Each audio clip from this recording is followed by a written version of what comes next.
अस्सलाम वालेकुम स्टूडेंट। आज के इस लेक्चर में हम जो है वो हाइड्रोजन का जो है इंट्रोडक्शन पढ़ेंगे। और पहली जो चीज़ हम हाइड्रोजन के बारे में पढ़ेंगे वो ये पढ़ेंगे कि ये जो हाइड्रोजन है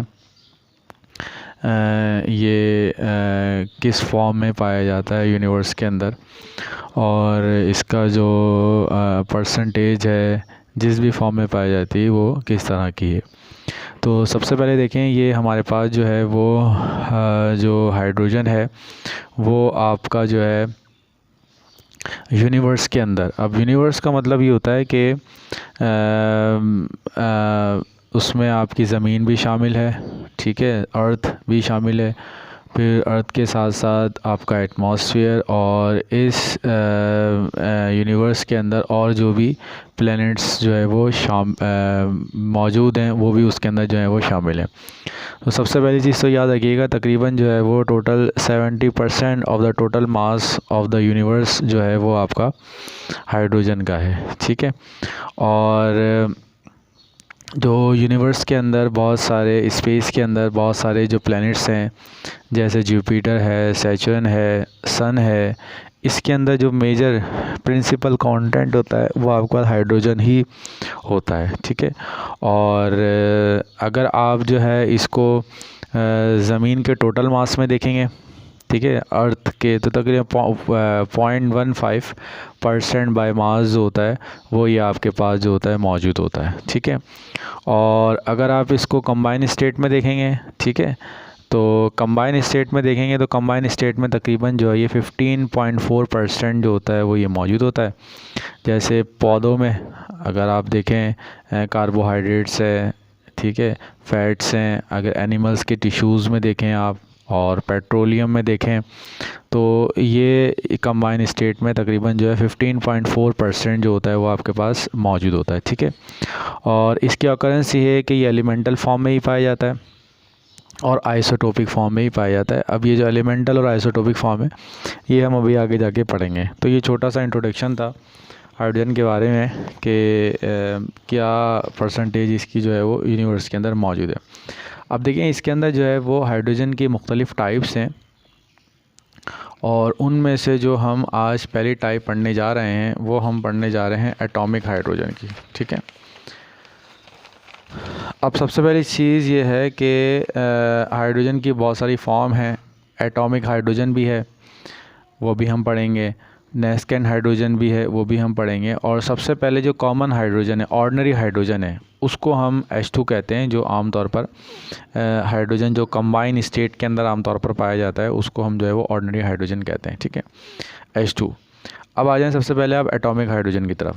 सबसे पहली चीज़ तो ये है कि ये जो आपके पास एटॉमिक हाइड्रोजन है ये होती क्या है और इसकी जो डेफिनेशन है वो क्या है। इसकी जो डेफिनेशन है वो ये है कि जब आप वो हाइड्रोजन जो हाइड्रोजन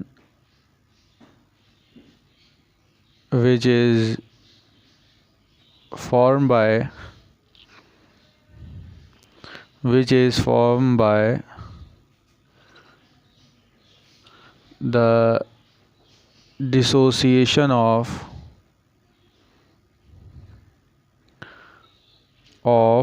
मॉलिकुलर हाइड्रोजन, यानी आपके पास जो मॉलिकुलर हाइड्रोजन मौजूद है,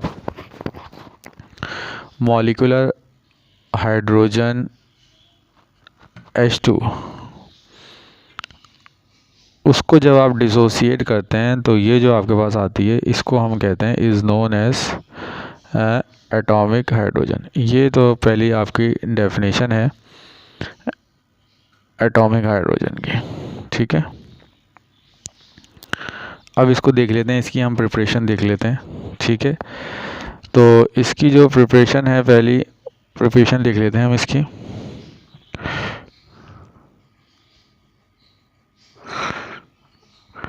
अब सबसे पहली जो इसकी प्रिपरेशन है जिसके ज़रिए हम इसको बना सकते हैं वो है by thermal decomposition, by thermal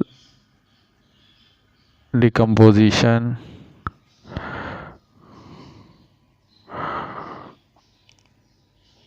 of ordinary hydrogen, जो आम हाइड्रोजन है उसकी डिसोसिएशन से।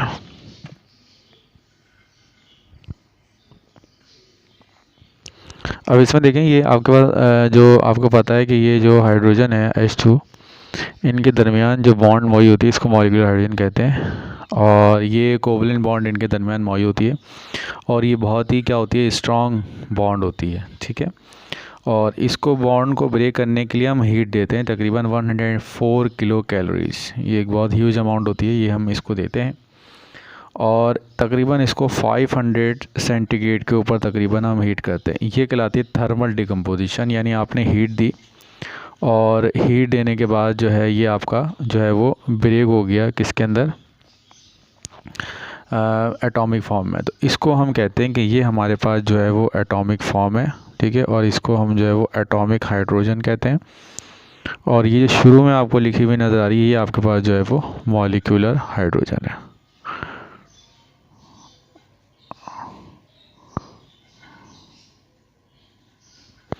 ठीक है। अब इसकी हम वर्डिंग देख लेते हैं, जो है वो वर्डिंग हम देख लेते हैं, ठीक है। अब देखें, इस मेथड के अंदर जो मॉलिक्यूलर हाइड्रोजन है is heated at 500 centigrade, 500 centigrade के ऊपर हीट करते हैं। एज अ रिज़ल्ट जिसके नतीजे में molecular hydrogen is broken into atomic hydrogen, जिसके नतीजे में जो मॉलिक्यूलर हाइड्रोजन H2 है ये आपकी जो ऑर्डिनरी हाइड्रोजन है वो ब्रेक हो जाती है किसके अंदर, एटॉमिक हाइड्रोजन के अंदर। तो ये इसकी वेरिएशन है।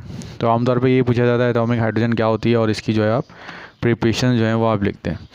अब इसके बाद जो दूसरा मेथड है वो है बाय इलेक्ट्रिकल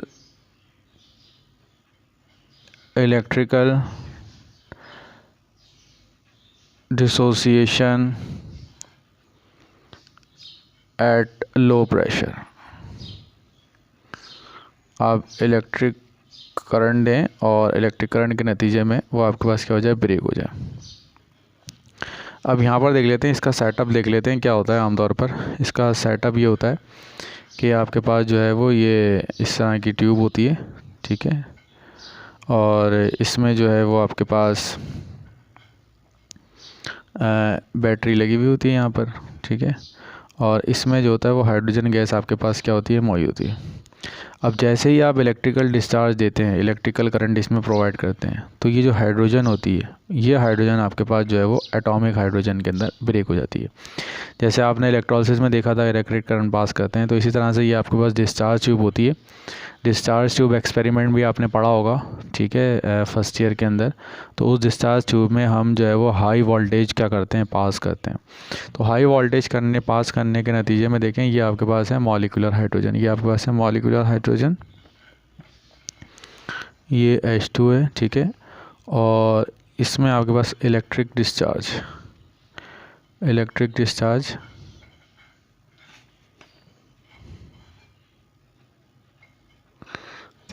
जो प्रेशर होता है वो प्रेशर इसका बहुत लो होता है।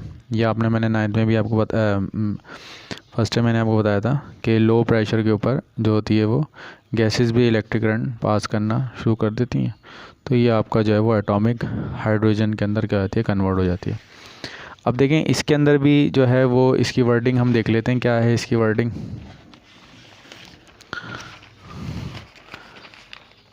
वर्डिंग इसकी ये है कि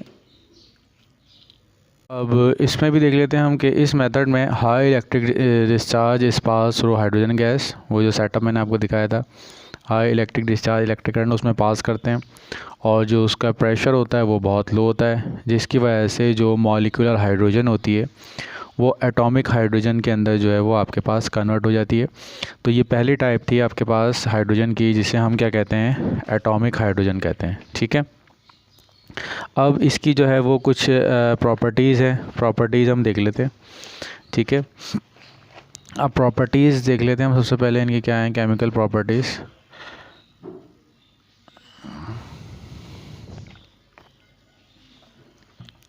अब देखें ये जो आपके पास एटॉमिक हाइड्रोजन है ये बहुत ज़्यादा क्या होती है, रिएक्टिव होती है बहुत तेज़ी से रिएक्ट करती है, क्योंकि आपको पता है कि हाइड्रोजन के पास अनपेयर्ड इलेक्ट्रॉन मौजूद होता है और वो बहुत तेज़ी से क्या कर लेता है, रिएक्ट कर लेता है। ठीक है, और सबसे पहला जो इसका है वो फास्फोरस के साथ रिएक्ट करके, जब एटॉमिक हाइड्रोजन फास्फोरस के साथ रिएक्ट करती है तो रिएक्ट करके बाद ये PH3, अब फास्फोरस की जो वैलेंसी होती है वो 3 होती है, तो वो 3 PH3 आपके पास क्या कर लेते हैं, बना लेता है। इसी तरह से आपके पास जो है वो सल्फ़र है, तो सल्फ़र जो है वो इस एटॉमिक हाइड्रोजन के साथ रिएक्ट करके जो है वो आपका H2S बना लेती है। ठीक है, ये बहुत ज़्यादा रिएक्टिव होती है। इसी तरह Cl2 है, तो Cl2 के साथ जो है वो ये एटॉमिक हाइड्रोजन रिएक्ट करके क्या बना लेती है, HCl बना लेती है। ठीक है, O2 है, ऑक्सीजन है, तो ये O2 के साथ रिएक्ट करके जो है वो हाइड्रोजन पर ऑक्साइड H2O2 जो है वो आपके पास क्या कर लेती है, बना लेती है।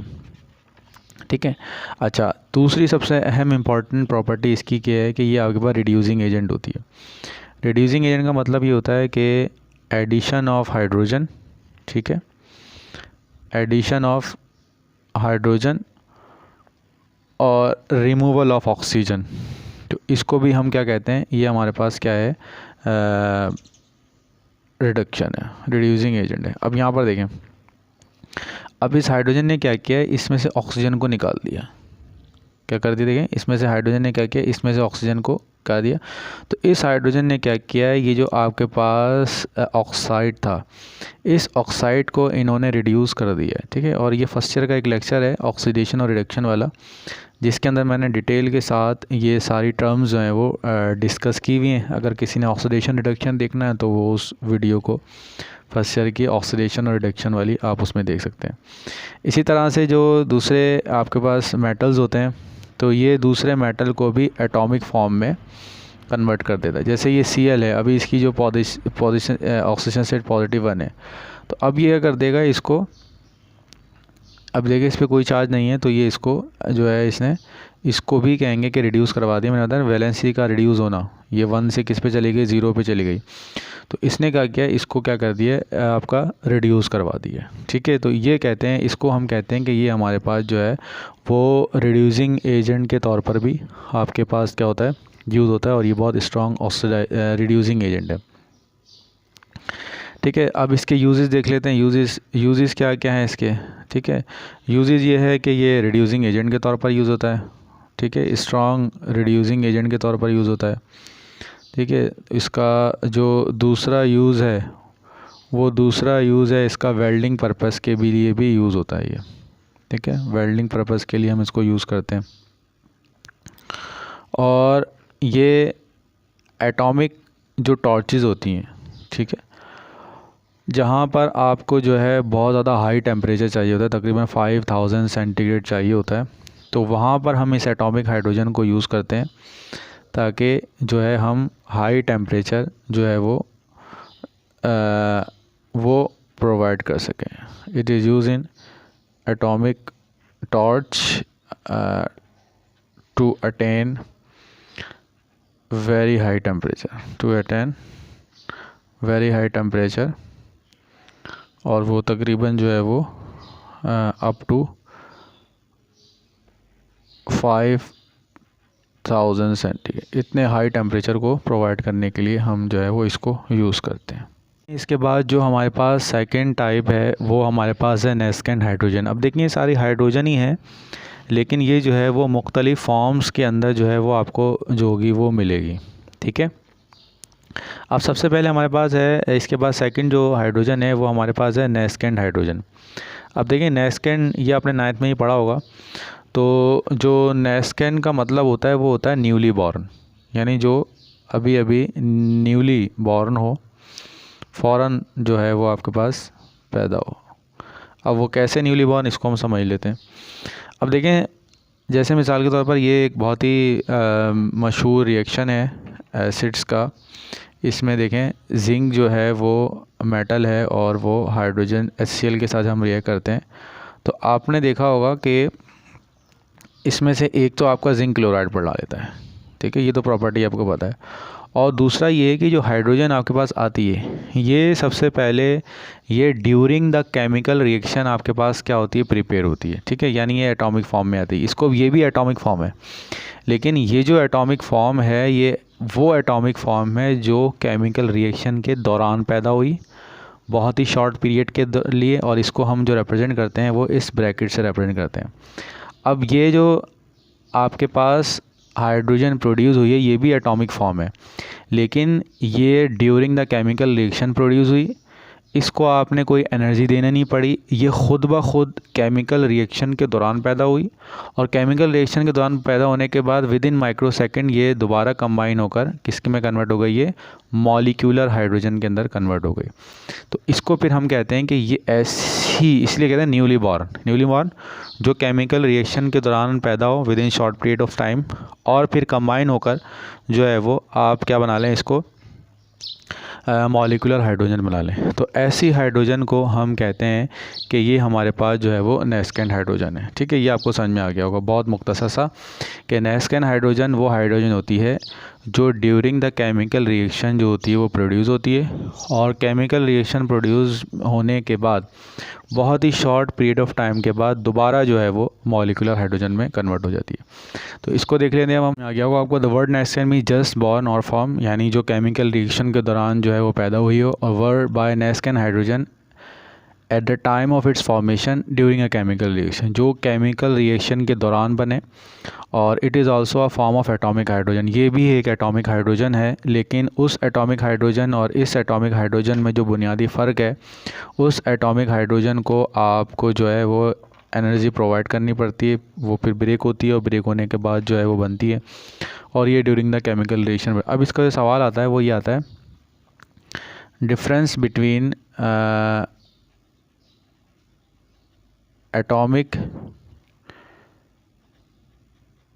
एंड मॉलिक्यूलर हाइड्रोजन, ये सवाल जो है वो आमतौर पर आपका आता है। तो मुझे उम्मीद है कि ये पढ़ने के बाद आप जो है वो इसका जवाब लिख लेंगे। मॉलिक्यूलर नहीं, एटॉमिक हाइड्रोजन है नेस्केंट हाइड्रोजन, नेस्केंट हाइड्रोजन का सवाल पूछा है, ठीक है। अब पहला जो डिफरेंस होता है वो जो आप लिखेंगे वो तो आप सिंपल सा यही लिखेंगे कि वो हाइड्रोजन जो ड्यूरिंग द केमिकल रिएक्शन क्या हो, प्रोड्यूस हो। पहला डिफरेंस नेस्केंट का क्या होगा, a hydrogen which is form by the which is form during the chemical reaction is called nascent hydrogen, और जो उसका लिखेंगे it is form by the dissociation of molecular hydrogen, ये डिफरेंस हो जाएगा। और जो दूसरा डिफरेंस होगा वो उसका इक्वेशन का होगा, एक इक्वेशन इसकी आ जाएगी और एक इक्वेशन जो है वो इसकी आ जाएगी। तो ये आपके पास जो होता है वो डिफरेंस होता है, ठीक है। ये दोनों आप जो है इसमें डिफरेंस में लिख देंगे। बाद जो हमने पढ़ना है वो हमने जो है वो आइसोटोप्स ऑफ हाइड्रोजन पढ़ना है, ठीक है। आइसोटोप्स जो है वो अब हम जो है वो हम इसके अंदर पढ़ेंगे। अब आइसोटोप ये छोटा सा टॉपिक है और इसको हम जल्दी जल्दी कवर कर लेते हैं, ठीक है। आइसोटोप वो होते हैं एटम ऑफ सेम एलिमेंट, कि ये एटम ऑफ सेम एलिमेंट जिसमें नंबर ऑफ प्रोटॉन्स की तादाद तो सेम होती है, लेकिन न्यूट्रॉन की तादाद जो होती है वो उसमें क्या होती है, डिफरेंट होती है। अब इसको ज़रा हम थोड़ा डिटेल में इसको देख लेते हैं। और ये टॉपिक वो टॉपिक है जो आपने जो है वो 9th में भी आपने क्या होगा पढ़ा हुआ होगा। जैसे मिसाल के तौर पर यहाँ पर देखें कि आपके पास हाइड्रोजन के जो 3 आइसोटोप्स होते हैं, ठीक है। अब इसको हम देख लेते हैं।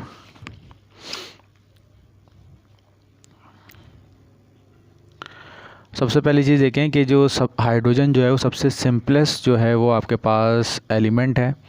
इसके वैलेंस शेल में इसके जो न्यूक्लियस है, न्यूक्लियस में एक प्रोटॉन होता है और कोई न्यूट्रॉन मौजूद नहीं होता, ठीक है। और एक इलेक्ट्रॉन होता है जो यहाँ पर क्या कर रहा होता है, मूव होता है, और इसको हम कहते हैं प्रोटियम। इसको हम कहते हैं क्या कहते हैं, प्रोटियम कहते हैं, ठीक है। अब दूसरा है, ठीक है, ये भी हाइड्रोजन है, लेकिन इसमें क्या है, एक प्रोटॉन होता है और एक इसमें क्या होता है, न्यूट्रॉन होता है, और एक इलेक्ट्रॉन जो होता है वो आपके पास यहाँ मौजूद होता है, और इसको हम कहते हैं ड्यूट्रियम। और ये आपके पास ट्राइटियम है, इसमें एक प्रोटॉन होता है और 2 न्यूट्रॉन होते हैं, और ये आपके पास क्या है, एक इलेक्ट्रॉन यहाँ पर मौजूद है। अब यहाँ पर ज़रा आप अगर देखें तो आपको नज़र आएगा कि देखें ये तीनों के तीनों एक ही एलिमेंट हैं, यानी ये atom of same element hydrogen है। अच्छा, अब आपने ये पढ़ा होगा कि जो आपके पास प्रोटॉन्स की तादाद, सिर्फ प्रोटॉन्स की तादाद, ये आपको एटॉमिक नंबर को रिप्रेजेंट करते हैं। किसको रिप्रेजेंट करते हैं? Atomic number. ठीक है, ये एटॉमिक नंबर है। ठीक है, और ये भी फिर आपका एटॉमिक नंबर है। और प्रोटॉन और न्यूट्रॉन की तादाद जो है ये आपको जो है वो मास नंबर को रिप्रेजेंट करती है। ठीक है, तो अब देखें इसका जो मास नंबर है 1 है, अब इन दोनों का 2 है, इन दोनों का 3 है।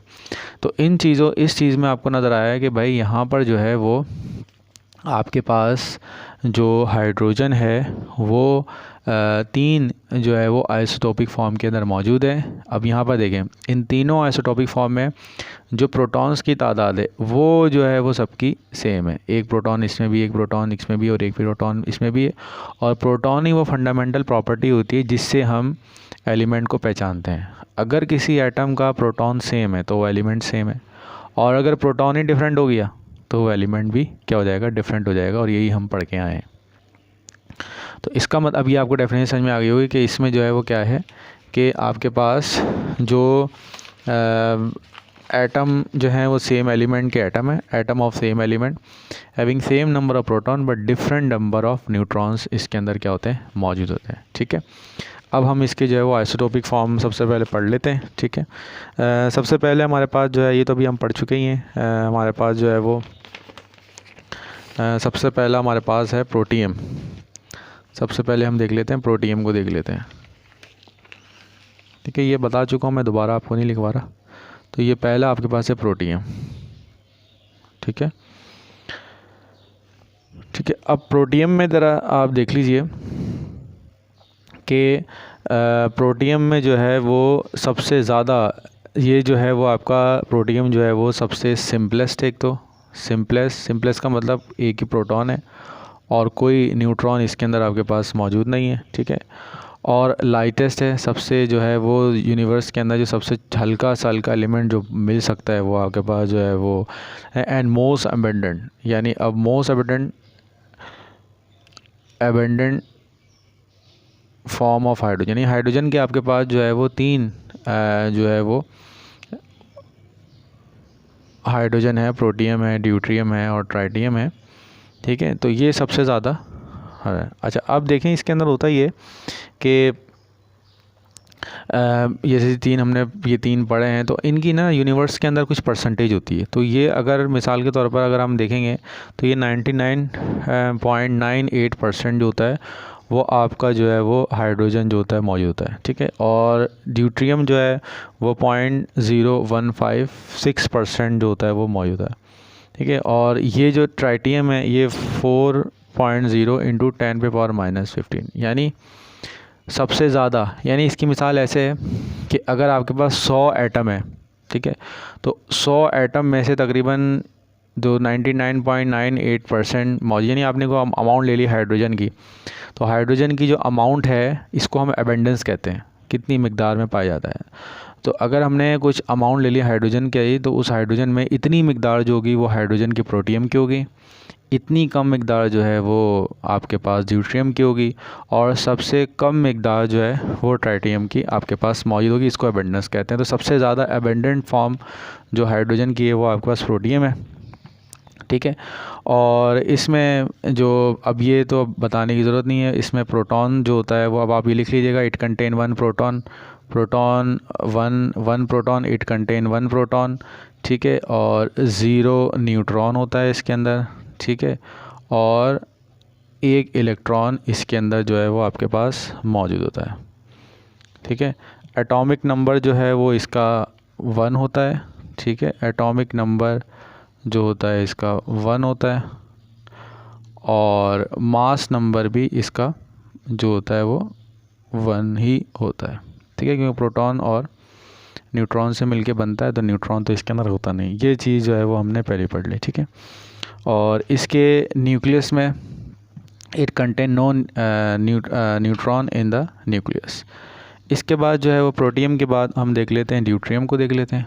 ठीक है, अब ड्यूटेरियम में देख लेना, अब इसमें भी तकरीबन आपने वही चीज़ें इसके अंदर लिख ली हैं जो अभी हम पढ़ के आए, ठीक है। ये हैवी आइसोटोप कहलाता है, ठीक है। इट इज़ हैवी आइसोटोप, इसको हम हैवी आइसोटोप भी कहते हैं। और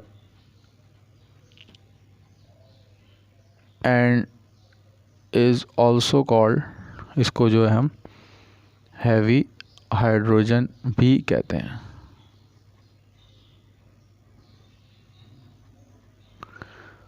ठीक है। अब इसमें देख लें, एक प्रोटॉन, ठीक है, एक न्यूट्रॉन और एक इलेक्ट्रॉन इसके अंदर जो होता है मौजूद है, ठीक है। एटॉमिक नंबर इसका जो होता है वो 1 होता है क्योंकि एक ही प्रोटॉन है। और जो इसका मास नंबर है, मास नंबर इसका जो है वो 2 है, ठीक है, ठीक है। और इसके जो न्यूक्लियस है, न्यूक्लियस में जो है वो आपके पास जो है वो एक न्यूट्रॉन जो है वो मौजूद है, ठीक है। और वाटर कंपोज्ड ऑफ, वो वाटर जिसमें ये ड्यूटेरियम मौजूद है, वाटर कंपोज ऑफ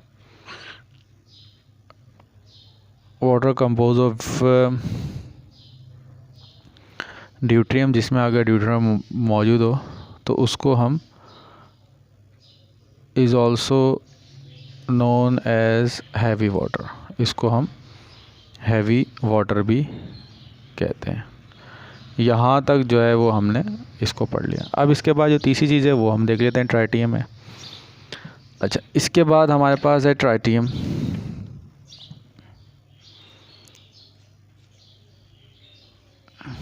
ठीक है। ये आमतौर पर जो है वो it is found artificially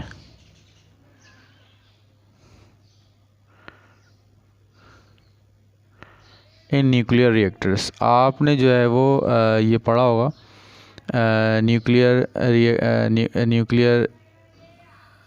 reaction में। तो न्यूक्लियर रिएक्शन के अंदर आमतौर पर ये जो है बाय प्रोडक्ट होती है न्यूक्लियर रिएक्शन की। और सेकेंड ईयर की फिज़िक्स में ये जो चैप्टर है न्यूक्लियर फिज़िक्स वाला, उसके अंदर आप डिटेल में इसको पढ़ेंगे। अब इसमें एक प्रोटॉन है, ठीक है, 2 न्यूट्रॉन हैं और एक इलेक्ट्रॉन इसके अंदर मौजूद है, ठीक है। एटॉमिक नंबर इसका 1 होता है, ठीक है। मास नंबर जो है इसका वो आपका जो है वो 3 होता है, ठीक है। और ये it is a radioactive, ये जो है आपके पास it is a radioactive,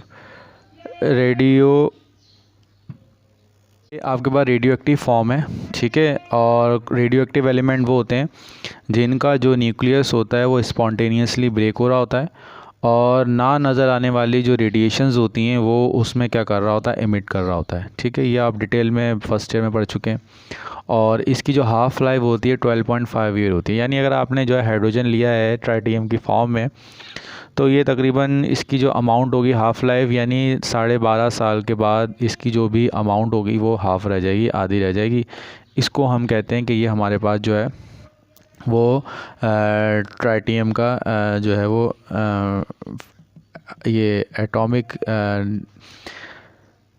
ये रेडियो एक्टिव फॉर्म है हाइड्रोजन की। तो स्टूडेंट यहाँ तक हमारा जो है वो ये टॉपिक कंप्लीट हो गया है। आज हमने जो है वो टाइप्स पढ़ ली थी, एस्केन हाइड्रोजन, मॉलिक्यूलर हाइड्रोजन और जो है वो एटॉमिक हाइड्रोजन और आइसोटोपिक फॉर्म। और इसका सवाल सिंपल सा ही आता है, बहुत मुख्तसर सवाल आते हैं। और चैप्टर नंबर 2 भी तकरीबन हमारा एंड ही हो गया है। तो इसमें जो भी सवाल याद करने के उनको फ़ौरन याद करें, ठीक है। इंशाल्लाह फिर हम आगे इसको पढ़ेंगे।